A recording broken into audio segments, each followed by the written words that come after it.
brake dust guard, shield, backing plate on a Skoda Fabia MK1 99 to 07.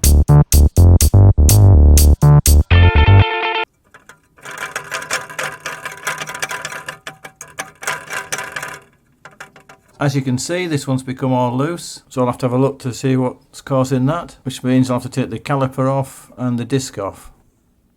Take the plastic caps off, the little rubber protectors on the top and bottom of the caliper to access the 7mm slide pins. Break loose the slide pins.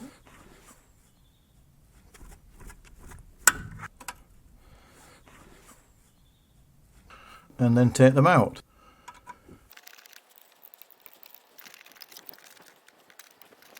When they get to the end of the threads, you just got to tease them out on the side of the rubber.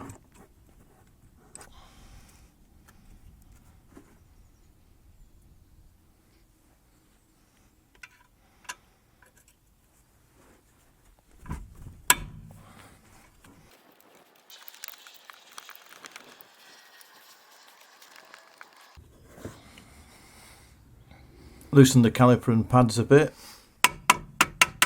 Then prise the caliper and pads off all in one piece.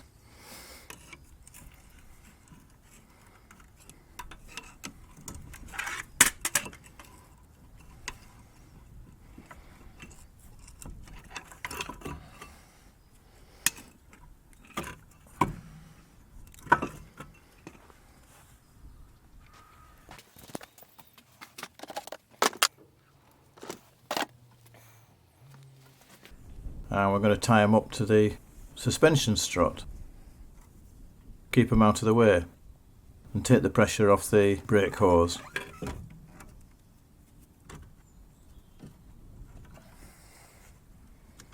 Take the little grub screw out of the brake disc. Should come out quite easily if you've previously lubricated it with copper ease and not over tightened it.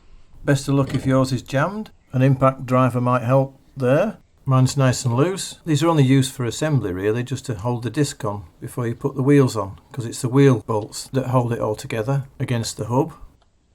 Take that out. Take the disc off. And it looks like it's broken where the machine screws go. I replaced these a while back and knew that the dust guards were a bit shot. Yours might have little bolts there and they might prove difficult to get out. I'd recommend replacing them. I put stainless steel Allen headed machine screws in. The size is M5. Mine should come out quite easily actually. I think I did a video on this, changing these bolts, so I'll put a link in the description if I did, if you're finding it difficult to get these bolts out. I think mine will drop off now, even without taking the last one out, because they've sort of corroded around the bolt. You do get, of course, galvanic corrosion between dissimilar metals, and as mine were rusty to start with, that could have made it worse.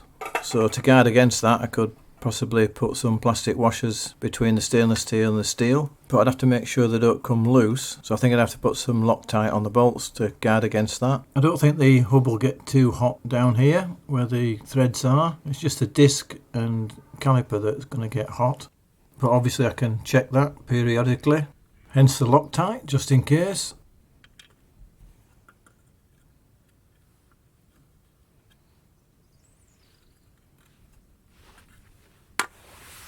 Right, here's the hub, and this is where the threads go. You'll see that I've got a new wheel speed sensor recently.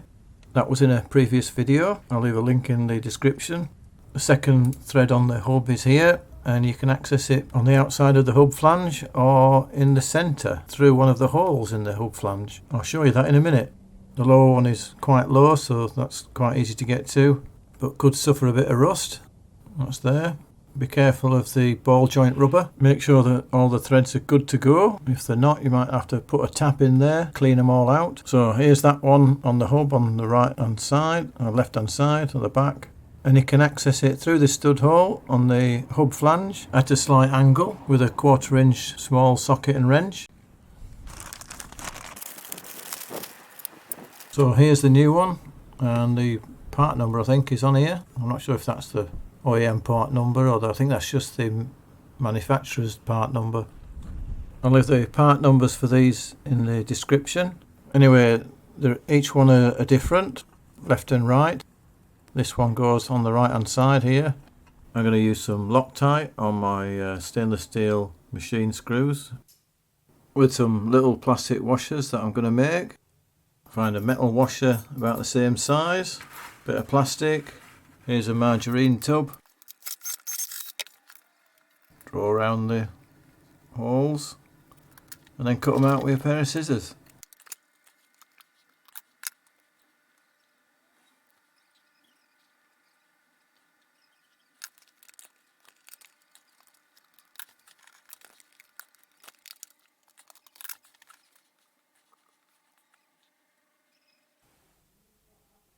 That'll do. They should work.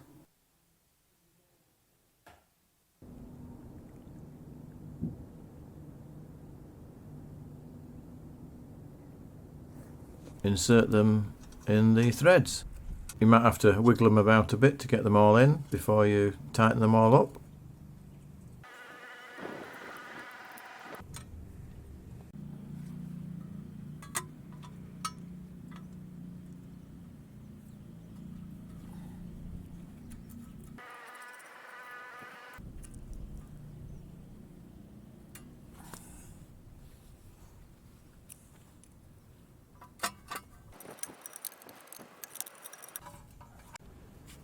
Put the disc on and line up the grub screw hole and put that in with a little bit of copper ease on it. Don't tighten it too tight. Just enough to hold the disc on. Now I'm going to clean up the brake sliders and put some copper ease on the moving parts, taking care not to put any on the disc.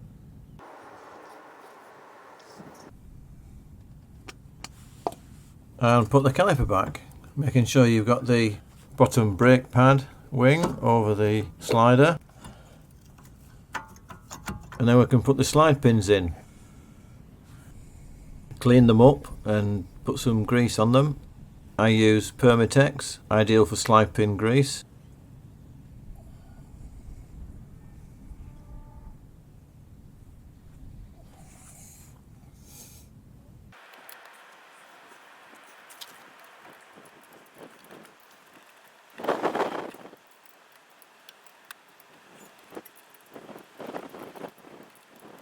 Tighten those up to the correct torque and we're done.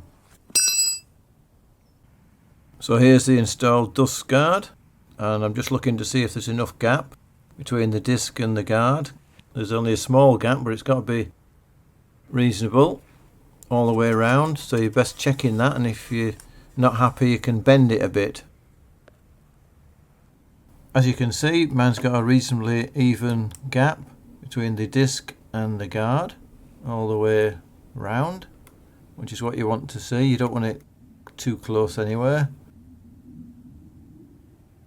Looks pretty perfect, that.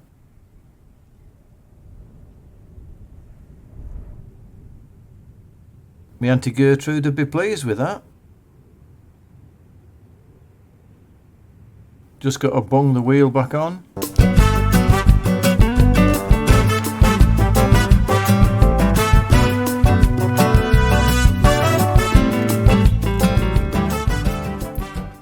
And I'll thank you all for watching.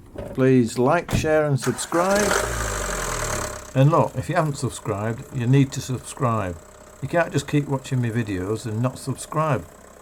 Bob said it's man or Terry, whoever Terry is. Well, that's what Bob tells me anyway. It's only so I can keep churning out these videos for you guys. I mean, that's what it's all about. My Auntie Mildred keeps telling me to make helpful videos, so the whole world's a better place. Bye for now.